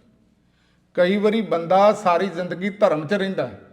ਮੇਰੇ ਕੋਲ 2 ਨੌਜਵਾਨ ਆਏ, ਕਹਿਣ ਲੱਗੇ ਅਸੀਂ ਅੰਮ੍ਰਿਤ ਵੀ ਛਕਿਆ, ਕਾਫੀ ਸਾਲ ਹੋ ਗਏ ਨੇ, ਪਰ ਜਿਹੜੀਆਂ ਯੂਨੀਵਰਸਿਟੀ ਦੇ ਵਿੱਚ ਪੜ੍ਹਦੇ ਆ ਨਾ, ਉੱਥੇ ਲੋਕ ਆਲਾ ਦੁਆਲਾ ਬੜਾ ਨਾਸਤਿਕ ਹੈ। ਤੇ ਉਹ ਕਹਿੰਦੇ ਨੇ ਰੱਬ ਰੁੱਬ ਤੇ ਹੁੰਦਾ ਹੀ ਨਹੀਂ ਜੀ, ਜਿੱਦਣ ਮਰਨਾ ਉੱਥੇ ਖਤਮ ਹੋ ਜਾਣਾ, ਕੁਝ ਵੀ ਨਹੀਂ ਹੋਣਾ ਅੱਗੇ। ਤੇ ਫਿਰ ਸਾਡੇ ਅੰਦਰ ਇੱਕ ਭੁਲੇਖਾ ਪੈਦਾ ਹੋ ਜਾਂਦਾ ਵੀ ਇੱਥੇ ਵੀ ਅਸੀਂ ਕੁਦਰਤ ਦੇ ਵਿੱਚ ਇੰਜੋਏ ਨਹੀਂ ਕੀਤਾ, ਸਾਰਾ ਕੁਝ ਛੱਡ ਛਡਾ ਕੇ ਬਹਿ ਗਏ ਹਾਂ, ਤੇ ਮਰਨ ਤੋਂ ਬਾਅਦ ਵੀ ਸਾਨੂੰ ਪਤਾ ਲੱਗੇ ਕੁਝ ਨਹੀਂ, ਤੇ ਸਾਨੂੰ ਤੇ ਲੱਗੇ ਧੋਖਾ ਹੋ ਗਿਆ ਸਾਡੇ ਨਾਲ ਵੀ, ਅਸੀਂ ਸਾਰਾ ਕੁਝ। ਇਹ ਤਾਂ ਵਾਪਰਦਾ ਕਿਉਂਕਿ ਧਰਮ ਨੂੰ ਉਹਨਾਂ ਨੇ ਜੀਵਿਆ ਨਹੀਂ ਹੁੰਦਾ। ਜੇ ਧਰਮ ਨੂੰ ਜੀਓ ਤੇ ਇੱਥੇ ਹੀ ਪਲ ਪਲ ਆਨੰਦ ਹੈ, ਗੁਰੂ ਦੇ ਨਾਲ ਜੁੜਨ ਦਾ ਫਕਰ ਹੈ। ਅਸਲ ਦੇ ਵਿੱਚ ਜੋ ਭਾਈ ਮਤੀ ਦਾਸ ਦੇ ਬਾਰੇ ਭਾਵੇਂ ਅਸੀਂ ਕਵੀਆਂ ਕੋਲੋਂ ਸੁਣਨੇ ਆ ਵੀ ਆਰਾ ਪਿਆਰਾ ਲਗਤ ਹੈ, ਪਰ ਜਦੋਂ ਉਹਨਾਂ ਨੇ ਸੱਚ ਵੇਖਿਆ ਹੋਏਗਾ ਨਾ ਵੀ ਮੇਰੇ ਸਰੀਰ ਤੇ ਚੱਲਣਾ ਆਰਾ, ਇਹਦੇ ਨਾਲ ਹਜ਼ਾਰਾਂ ਬੰਦਿਆਂ ਦੀਆਂ ਜ਼ਿੰਦਗੀਆਂ ਜੁੜੀਆਂ ਹੋਈਆਂ ਜਿਨ੍ਹਾਂ ਤੇ ਹਕੂਮਤ ਜ਼ੁਲਮ ਕਰ ਰਹੀ ਏ। ਜੇ ਮੈਂ ਆਪਣਾ ਇੱਕ ਸਟੈਪ ਬੈਕ ਕੀਤਾ, ਦੁੱਖ ਦਰਦ ਤੋਂ ਡਰ ਗਿਆ, ਹਕੂਮਤ ਨੇ ਜ਼ੁਲਮ ਹੋਰ ਕਰ ਦੇਣਾ। ਪੰਜਾਬ ਕੀ ਸਾਰੇ ਹਿੰਦੁਸਤਾਨ ਦੇ ਵਿੱਚ ਜ਼ੁਲਮ ਦੇ ਖਿਲਾਫ ਕੋਈ ਨਹੀਂ ਬੋਲਣਾ, ਤੇ ਇਹਨਾਂ ਨੇ ਲੋਕਾਂ ਤੇ ਜ਼ੁਲਮ ਕਰਦੇ ਰਹਿਣਾ, ਅਣਮਨੁੱਖੀ ਤਸ਼ੱਦਦ ਹੁੰਦਾ ਰਹਿਣਾ। ਉਹਨਾਂ ਨੇ ਹੌਸਲਾ ਕਰਕੇ ਆਪਣੇ ਆਪ ਨੂੰ ਜਿਹੜਾ ਗੁਰੂ ਦੀ ਬਾਣੀ ਦੇ ਨਾਲ ਤੇ ਜੁੜੇ ਹੋਏ ਸਨ, ਪੈਸ਼ਨ ਦੇ ਵਿੱਚ ਆ ਕੇ ਮਨੁੱਖਤਾ ਦੇ ਪਿਆਰ ਦੇ ਵਿੱਚੋਂ ਦੋ ਫਾੜ ਕਰਾ ਲੈਂਦੇ ਨੇ ਆਪਣੇ ਸਰੀਰ ਨੂੰ। ਇਸੇ ਤਰ੍ਹਾਂ ਰੂਹ ਨਾਲ ਬੰਨ ਕੇ ਅੱਗ ਲਵਾਉਣ ਦੀ ਆਪਣੇ ਸਰੀਰ ਨੂੰ ਜੁਰਤ ਜਾਗ ਪੈਂਦੀ ਜਦੋਂ ਅਸਲ ਦੇ ਵਿੱਚ ਸੱਚ ਦੇ ਨਾਲ ਕੋਈ ਜੁੜਦਾ। ਇਹ ਗਤੀ ਹੁੰਦੀ, ਉਹਨਾਂ ਦੀ ਰਫ਼ਤਾਰ ਹੁੰਦੀ ਹੈ ਜਦੋਂ ਸੱਚ ਨੂੰ ਜੀਣਾ ਹੈ। ਰੱਬ ਦੀ ਤੇ ਡਾਊਟ ਦੀ ਗੱਲ ਹੀ ਨਹੀਂ ਉੱਥੇ ਪੈਦਾ ਹੁੰਦੀ। ਅਸਲ ਦੇ ਵਿੱਚ ਧਰਮ ਦੇ ਅਸੂਲਾਂ ਦਾ ਇੱਥੇ ਹੀ ਤੁਹਾਨੂੰ ਬੈਨੀਫਿਟ ਮਿਲਣਾ ਇੰਨਾ ਸ਼ੁਰੂ ਹੋ ਜਾਂਦਾ। ਅੱਜ ਨਾ ਥੋੜ੍ਹੀ ਜਿਹੀ ਇੱਕ ਗੱਲ ਤੁਹਾਨੂੰ ਪਤਾ ਹੈ, ਬੜੀਆਂ ਵਿਚਾਰਾਂ ਚੱਲਦੀਆਂ। ਕੋਈ ਬੰਦਾ ਕਹੇ ਨਾ ਵੀ ਨਾਮ ਸਿਮਰਨ ਨਾਲ ਕੁਝ ਨਹੀਂ ਹੁੰਦਾ, ਸਾਡੇ ਬੰਦੇ ਇੱਕਦਮ ਲੜਨ ਲੱਗ ਪੈਂਦੇ ਨੇ। ਉਹਦਾ ਕਾਰਨ ਕੀ ਹੈ? ਜੇ ਸਾਨੂੰ ਇੱਥੇ ਆਨੰਦ ਆਇਆ ਹੋਵੇ ਨਾ, ਭਾਵੇਂ 10,000 ਕੀ ਸਾਰੀ ਦੁਨੀਆ ਕਹੀ ਜਾਏ ਵੀ ਅਸਲ ਦੇ ਵਿੱਚ ਜਿਹੜਾ ਨਾਮ ਸਿਮਰਨ ਨਾਲ ਕੁਝ ਨਹੀਂ ਹੁੰਦਾ, ਕਿਉਂਕਿ ਅਸੀਂ ਉਹ ਆਨੰਦ ਨੂੰ ਮਾਣਿਆ ਤੇ ਅਸੀਂ ਕਨਫਰਮ ਆ ਉਹਦੇ ਬਾਰੇ ਵੀ ਅਸਲ ਦੇ ਵਿੱਚ ਉਹਦਾ ਆਨੰਦ ਹੈ ਆਪਣੇ ਆਪ ਦੇ ਵਿੱਚ, ਤੇ ਫਿਰ ਬੰਦਾ ਥੜਕੇਗਾ ਨਹੀਂ, ਉਹਦੀ ਰਫ਼ਤਾਰ ਰੁਕੇਗੀ। ਇਹਨੂੰ ਕਹਿੰਦੇ ਮੰਨਾ ਮਾਰਗ ਠਾਕ ਨਾ ਪਾਏ। ਜਦੋਂ ਗੁਰੂ ਦੀ ਗੱਲ ਮੰਨ ਲਓ ਤੇ ਕੋਈ ਵੀ ਤੁਹਾਡੇ ਰਾਹ ਦੇ ਵਿੱਚ ਨਾ ਬੰਦਾ, ਨਾ ਵਿਕਾਰ, ਨਾ ਥਾਟ, ਕੋਈ ਵੀ ਬੰਦਾ ਰੁਕਾਵਟ ਨਹੀਂ ਬਣ ਸਕਦਾ। ਉਹਦੀ ਰਫ਼ਤਾਰ ਰੱਬ ਵੱਲ ਵਧਣੀ ਸ਼ੁਰੂ ਹੋ ਜਾਂਦੀ। ਗਤ ਪਾਵੈ ਮਤ ਹੋਏ ਪ੍ਰਗਾਸ, ਕਿਉਂਕਿ ਮਤ ਦੇ ਵਿੱਚ ਪ੍ਰਗਾਸ ਹੋ ਜਾਂਦਾ। ਮਹਿਲੀ ਪਾਵੈ ਥਾਉ, ਰੱਬ ਦੇ ਮਹਿਲ ਦੇ ਵਿੱਚ ਉਹਨੂੰ ਥਾਂ ਮਿਲ ਜਾਂਦੀ। ਤਾਹੂ ਸੰਗ ਨਾ ਧਨ ਚਲੈ, ਫਿਰ ਸਾਡੀ ਤਸਵੀਰ ਖਿੱਚੀ, ਕਹਿਣ ਲੱਗੇ ਤੁਹਾਡੇ ਦੇ ਨਾਲ। ਇਹ ਤਾਹੂ ਦਾ ਮਤਲਬ ਹੈ ਤੁਹਾਡੇ ਨਾਲ। ਗੁਰੂ ਅਰਜਨ ਸਾਹਿਬ ਜੀ ਦਰਦੀ ਬਣ ਕੇ ਕਹਿ ਰਹੇ ਨੇ ਵੀ ਨਾ ਤੇ ਧਨ ਨਾਲ ਜਾਣਾ, ਗ੍ਰਹਿ ਜਿਹੜਾ ਘਰ ਹੈ ਉਹ ਵੀ ਤੁਹਾਡਾ ਇੱਥੇ ਹੀ ਰਹਿ ਜਾਣਾ। ਇਹ ਧੰਨ ਗੁਰੂ ਅਰਜਨ ਸਾਹਿਬ ਨੇ ਸਾਡੇ ਤੇ ਤਰਸ ਕੀਤਾ ਅੱਜ ਦੇ ਸ਼ਬਦ ਦੇ ਵਿੱਚ। ਤੇ ਹਜ਼ੂਰ ਕਹਿੰਦੇ ਨੇ ਕੇਵਲ ਘਰ ਨਹੀਂ, ਕਈ ਵਾਰੀ ਜਵਾਨੀ 'ਚ ਬੰਦਾ ਚਲੇ ਜਾਂਦਾ, ਜਵਾਨੀ ਵੀ ਨਾਲ ਨਹੀਂ ਰਹਿਣੀ। ਵੈਸੇ ਤੇ ਬੁਢਾਪਾ ਵੀ ਆ ਜਾਏ, ਉਦੋਂ ਵੀ ਸਾਰਾ ਜੋ ਤਨ ਉਪਜਿਆ ਸੰਗ ਹੀ ਸੋਪੀ ਸੰਗ ਨਾ ਹੋਇਆ। ਤੇ ਹਜ਼ੂਰ ਕਹਿੰਦੇ ਨੈ ਰਾਜ, ਜਿਹੜੇ ਵੀ ਤੁਹਾਡੇ ਰੁਤਬੇ ਨੇ ਨਾ, ਕੁਰਸੀਆਂ ਜਿਹੜੀਆਂ, ਇਹ ਰਾਜ ਵੀ ਤੁਹਾਡੇ ਨਾਲ ਨਹੀਂ ਨਿਭਣਾ। ਸੰਤ ਸੰਗ ਸਿਮਰਤ ਰਹੋ, ਇਹ ਹੈ ਤੁਹਾਰੋ ਕਾਜ। ਸੰਗਤ ਦੇ ਵਿੱਚ ਮਿਲ ਕੇ ਉਸ ਅਕਾਲ ਪੁਰਖ ਵਾਹਿਗੁਰੂ ਨੂੰ ਸਿਮਰੋ। ਇਹ ਹੀ ਅਸਲ ਦੇ ਵਿੱਚ ਤੁਹਾਡਾ ਇੱਥੇ ਆਉਣ ਦਾ ਧਰਤੀ ਤੇ ਕੰਮ ਹੈ। ਤੇ ਤਾਤਾ ਕਛੂ ਨਾ ਹੋਈ ਹੈ, ਜੋ ਤਾਪ ਨਿਵਾਰੈ ਆਪ। ਜਿੱਦਣ ਰੱਬ ਸਾਰੇ ਔਗਣਾਂ ਦੇ ਤਾਪ ਲਾ ਦੇ, ਫਿਰ ਕੁਝ ਵੀ ਤੱਤਾ ਨਹੀਂ ਹੁੰਦਾ ਅੰਦਰੋਂ, ਫਿਰ ਬੰਦਾ ਸ਼ਾਂਤ ਹੋ ਜਾਂਦਾ। ਗੁਰਦਾਤਾ ਗੁਰ ਹਿਵੈ ਘਰ, ਉਹ ਬਰਫ਼ ਦਾ ਘਰ ਹੈ ਸ਼ਾਂਤੀ ਦਾ। ਤੇ ਆਖਰੀ ਲਾਈਨ ਦੇ ਵਿੱਚ ਹਜ਼ੂਰ ਕਹਿੰਦੇ ਨੇ ਪ੍ਰਤਪਾਲੈ ਨਾਨਕ ਹਮੈ ਆਪੈ। ਉਹ ਪ੍ਰਤਪਾਲਦਾ ਸਾਨੂੰ ਸਾਰਿਆਂ ਨੂੰ ਆਪ ਹੀ। ਆਪੈ ਮਾਈ ਬਾਪ, ਉਹ ਸਾਡੀ ਅੰਮਾ ਮਾਂ ਵੀ ਉਹ ਅਕਾਲ ਪੁਰਖ ਵਾਹਿਗੁਰੂ ਆਪ ਹੈ, ਤੇ ਬਾਪ ਵੀ ਸਾਡਾ ਸਾਰਿਆਂ ਦਾ ਹੈ। ਇਸ ਕਰਕੇ ਸਭਨਾ ਕਾ ਮਾਂ ਪਿਓ ਆਪ ਹੈ, ਆਪੇ ਸਾਰ ਕਰੇ। ਉਸ ਅਕਾਲ ਪੁਰਖ ਵਾਹਿਗੁਰੂ ਜੀ ਦੇ ਨਾਲ ਜੁੜਨਾ। ਅੱਜ ਧੰਨ ਗੁਰੂ ਅਰਜਨ ਸਾਹਿਬ ਜੀ ਨੇ ਸਾਨੂੰ ਆਪਣੇ ਆਪ ਤੇ ਕੰਮ ਕਰਨ ਦੇ ਲਈ ਪ੍ਰੇਰਨਾ ਕੀਤੀ ਹੈ। ਜੇ ਅਸੀਂ ਗੁਰੂ ਦੀ ਬਾਣੀ ਦੇ ਨਾਲ ਜੁੜ ਜਾਈਏ, ਆਪਣੀ ਪਰਸਨੈਲਿਟੀ ਤੇ ਕੰਮ ਕਰੀਏ ਤੇ ਉਹ ਅਵਸਥਾ ਜੋ ਇੱਥੇ ਬਿਆਨ ਕੀਤੀ ਸ਼ਬਦ ਦੇ ਵਿੱਚ ਅਸੀਂ ਉਹਨੂੰ ਅਚੀਵ ਕਰ ਸਕਨੇ ਆ। ਇਹ ਜ਼ਿੰਦਗੀ ਦਾ ਸਾਡਾ ਮਨੋਰਥ ਵੀ ਦੱਸਿਆ। ਇਹ ਹੈ ਤੁਹਾਰਾ ਉਕਾਜ ਕਹਿ ਕੇ ਇਹ ਸ਼ਬਦ ਦੇ ਅੰਦਰ ਗੁਰੂ ਸਾਹਿਬ ਜੀ ਮਿਹਰ ਕਰਨ, ਇਹ ਵਿਚਾਰ ਸਾਡੇ ਅੰਦਰ ਵਸ ਜਾਣ। ਗਲਤੀਆਂ ਭੁੱਲਾਂ ਦੀ ਖਿਮਾ ਕਰਦੇ ਹੋਏ ਫਤਿਹ ਦੀ ਸਾਂਝ ਕਰੋ ਜੀਓ। ਵਾਹ।